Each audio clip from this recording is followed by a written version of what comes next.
एक बार ऋषि विश्वामित्र जी और वशिष्ठ मुनि जी में बहुत आपस में बहस हो गई। वो कहने लगे कि विश्वामित्र जी कहने लगे तप श्रेष्ठ है और वशिष्ठ जी कहने लगे भक्ति श्रेष्ठ है। तो उन दोनों ने कहा कि इसका अब न्याय कैसे किया जाए कि भक्ति श्रेष्ठ है या तप। तो वशिष्ठ मुनि जी ने कहा ऋषि विश्वामित्र जी को कि अगर तो आप कुछ देर के लिए इस पूरी धरती को अपने एक हाथ पर उठा लीजिए। अगर आपने इसका धरती का भार सह लिया तो मैं आपकी बात मान लूँगा कि तप श्रेष्ठ है। तो ऋषि विश्वामित्र ने कहा ठीक है। तो ऋषि विश्वामित्र जी ने अपने एक हाथ पर अपने पूरी धरती को उठा लिया। जैसे ही उन्होंने धरती को उठाया तो धरती का बोझ बहुत था। तो उसी समय उनका जो धरती डोलने लगी तो उन्होंने उसी समय धरती को नीचे रख दिया। तो अब वशिष्ठ मुनि जी को उन्होंने कहा कि आप इसका कैसे न्याय करते हैं कि भक्ति बड़ी है, सत्संग बड़ा है। तो अब वशिष्ठ मुनि जी ने सच्चे माँ से प्रार्थना की ईश्वर के आगे कि हे परमात्मा, अगर मैंने आपकी कभी सच्चे मन से भक्ति करी है, ध्यान किया है, सत्संग किया है, तो आप इस बात का जो न्याय है वो विश्वामित्र जी को बताइए कि भक्ति जो तप से बड़ी है। तो आप मेरे हाथ पर आ जाइए। तो धरती माँ जो थी, वशिष्ठ मुनि जी ने धरती माता को अपने एक हाथ पर उठा लिया। अब जो उन्होंने धरती को उठाया तो धरती काफ़ी देर तक निश्चिंत अडोल उनके हाथ पर टिकी रही। तो वशिष्ठ मुनि जी ने फिर धरती को नीचे रख दिया।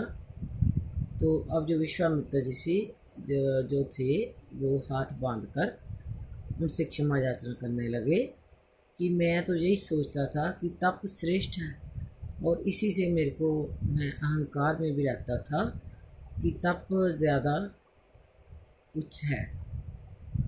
तो शिष्ट मुनि जी ने कहा कि भक्ति सबसे बड़ी है, भक्ति सबसे श्रेष्ठ है। जितने भक्त हुए हैं आज तक सब भक्ति से ही ऊंचे हुए हैं, चाहे वो संत तुलसीदास जी हो, मीराबाई हो, शबरी हो, भगत धरना जट थे, नरसिंह भगत थे, नामदेव जी थे। अनेकों भक्त ऐसे हुए हैं जो भक्ति से ही पूरे विश्व में जाने गए हैं। आज तक उनका इतिहास बन गया है। इतिहास के पन्नों में सदा सदा वो अंकित रहेंगे। उनका नाम श्रद्धा से और उनका मान से उनका जो नाम है वो सदा दुनिया में लिया जाएगा। उनको आदर की दृष्टि से सदा जो संसार है वो देखेगा।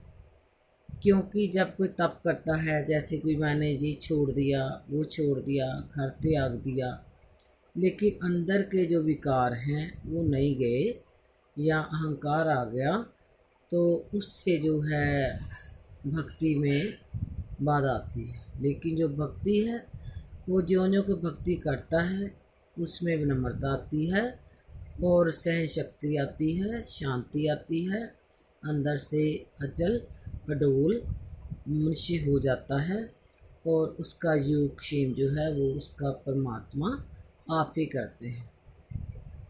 ईश्वर उसकी आप हर पल रक्षा करते हैं।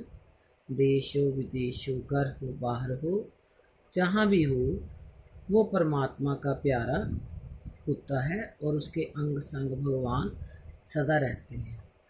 और उसकी जैसे एक बालक अपने बालक की माँ उसको निरंतर कोई भी कार्य करते हैं उसका ध्यान बालक में रहता है, तो उसकी माँ रक्षा करती है, ध्यान रखती है। इसी प्रकार जो भक्ति करता है परम पिता परमात्मा हर समय उसको अपने चरण शरण में रखते हैं और अपने कर कमलों का सहारा उसे देते हैं और उनकी दृष्टि में वो भगत जो है सदा उनकी पनाह में रहता है और उसको वो किसी प्रकार का कोई दुख नहीं आने देते।